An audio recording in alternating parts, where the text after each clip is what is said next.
Assalamu alaikum students, how are you all? I hope everyone will be fine at home. Well students, yesterday we had started our new chapter number 3, the periodic table, and I had uploaded its part 1 introduction to this periodic table. So today we are moving to our next topic, the chemical symbols and the atomic and mass number. Today we had a Zoom class as well.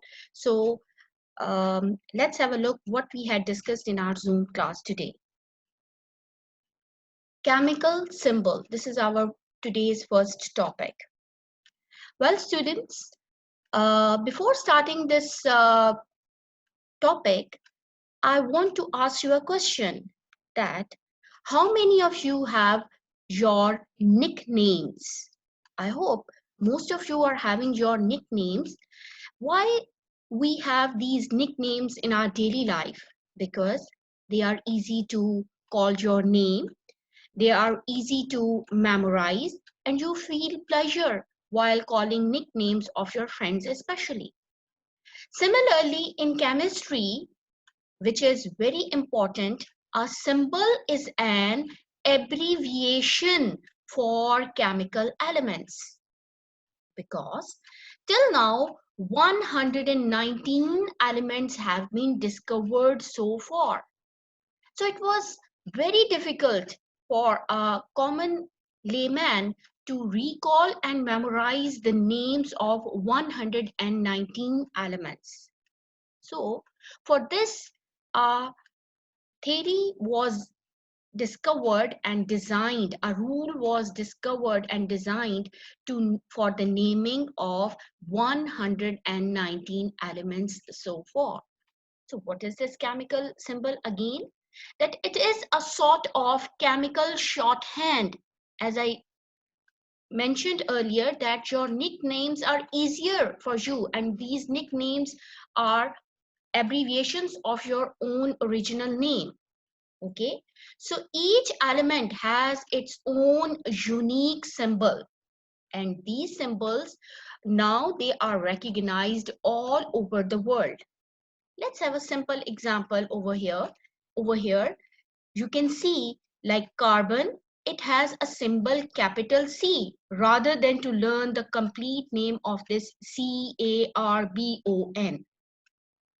Fluorine, FLUORINE, it is symbolized as F. So it is easier to learn these symbols for these much elements rather than to learn and recall and memorize the name and spellings of 119 elements. I hope you have understand about the importance of chemical symbols in chemistry, because it is the basis of chemistry. Now, let's have a look about the old concept of symbols and their rules.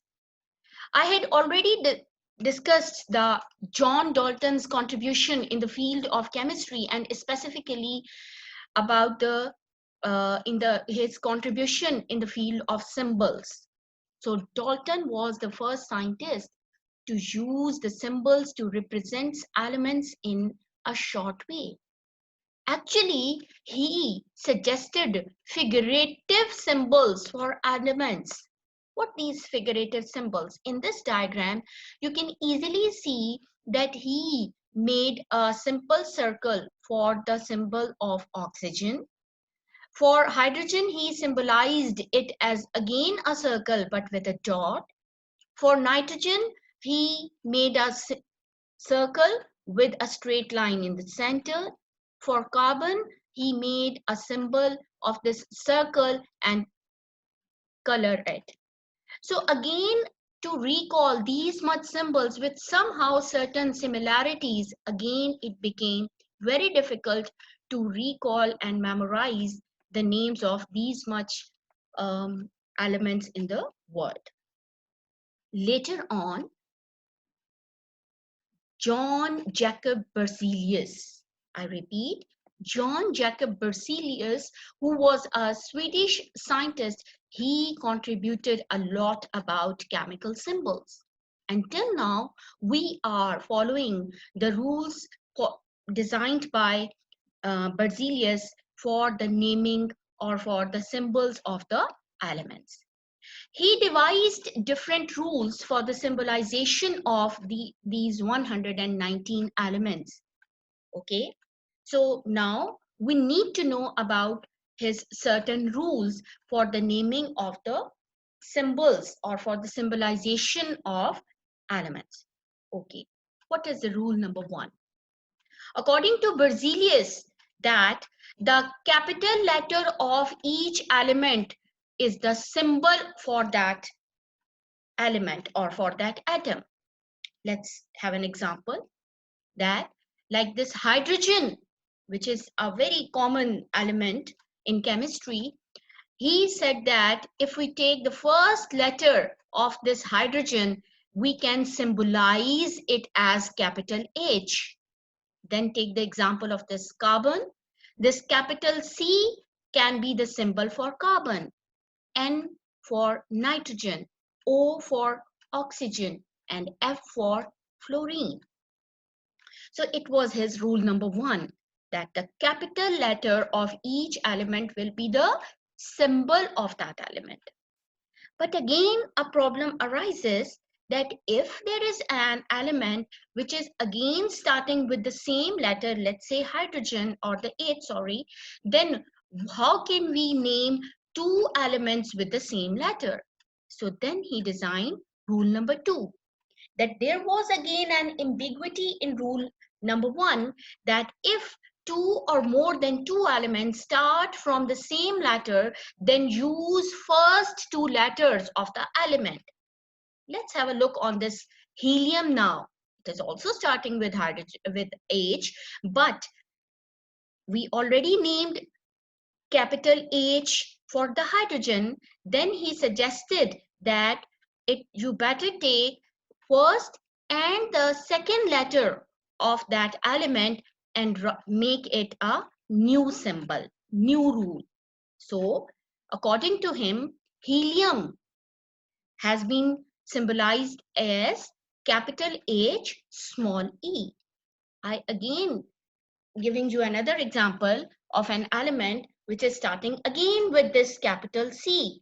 Although in the previous slide we had seen that carbon has been capitalized for capital C.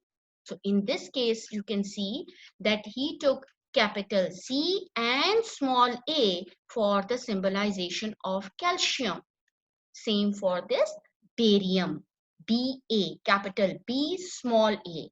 And remember students that for symbolization, the first letter of the symbol must be capital and the second letter must be in small letter. It cannot be written as in the capital letter.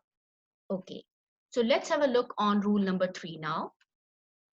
So to avoid more confusion, Berzelius suggested that some elements can be named after their Latin names, because you know that there were much discoveries over there in the old times, and there were Greek scientists and the Greek philosophers, Latin scientists were there. So he suggested that in some cases we can name the symbols after their Latin names.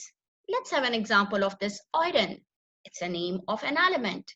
You can say, teacher, that we cannot see any type of spelling of this Fe in this spelling of iron. Why? Because it was named after the Latin name Fe. Ferrum was its Latin name, and the first letter again and the second letter again was taken as the symbol of iron. Let's have an example of this potassium. Its old Latin name was kalium. Over here, he just took the first letter for this potassium as capital A. For sodium, its old Latin name was natrium, so symbolized as Na, capital N, small a. And then is the silver. Its Latin name was argentum and symbolized as capital A, small g. So it was his rule number 3. Got it? Now let's have a look on rule number 4. It was again observed that still some elements whose first two letters were again confused, so it was decided to take first letter as ever and any other letter from the whole spelling of that specific element. What does it mean? Let's have a look on this example. Magnesium. Over here you can see that it has been symbolized as capital M and small g. And this small g is not the very first or not the very next letter of after this M. So he took capital M and small g. In case of zinc, he took capital Z and then third letter N. In the case of manganese, he took capital M and then the small letter N. So these were the four rules which were being set up by Berzelius for the naming of 119 elements, and in this way it became easier to recall and memorize these much elements in chemistry. Okay students, I hope you have understand all these rules, the importance of chemical symbols, the contribution of John Dalton, and then last but not the least, the contribution of Berzelius for naming the elements in the form of symbols. Now, our next topic is about this atomic number. What it is? Atomic number basically represents the number of protons. In my previous lesson, I told you or briefed you the structure of an atom, and I told that protons are present inside the nucleus of an atom. So the number of protons decide the atomic number of an element. I will give you its example later. Then each element has a different number. Inshallah, in the end, I will show you the picture of periodic table where I will allocate you the symbols and these atomic numbers and mass numbers, inshallah. Then, since protons are positively charged particles, as we had discussed earlier in our previous lesson, they must be cancelled by equal number of negatively charged particles. Only in this way an atom can become neutral. When the equal number of positively charged particles will be cancelled with equal number of negatively charged particles, which are electrons, then the atom becomes neutral. So indirectly, this atomic number tells us the number of electrons. It tells us the number of electrons, because as I told you earlier that protons are positively charged particles. The number of protons must be cancelled by an equal number of negatively charged particles, which are the electrons. So indirectly, this atomic number is telling us the number of electrons also in an atom. What is this mass number now? Mass means the total weight of an object. I hope you know. So protons and neutrons, which are present inside the nucleus of an atom, they have approximately same mass and number. Okay, an atom normally has same number of proton, same number of neutron, and same number of electron.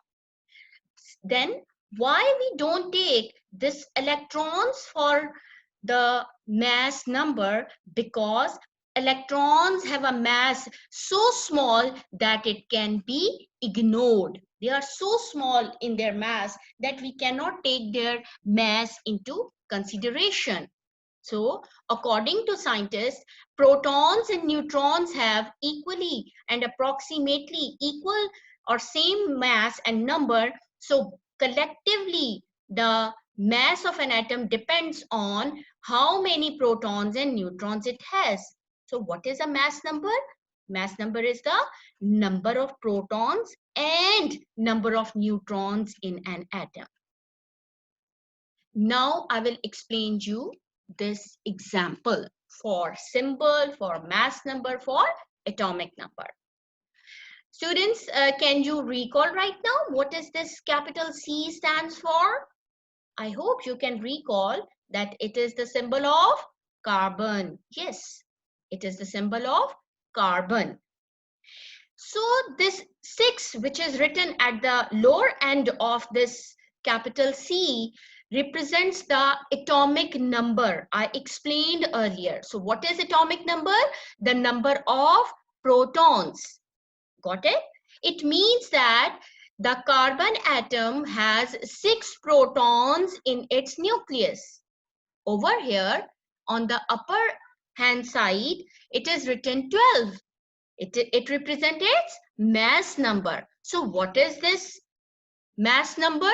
The number of protons and the number of neutrons. It means that 6 plus 6, 6 protons plus 6 neutrons will make a collective mass number 12 for this carbon. So in this way, we can see the atomic number and the mass number of any element or atom. So dear students, on the basis of these two concepts, the concept of symbolization and on the basis of atomic and mass number, the scientist has devised this periodic table.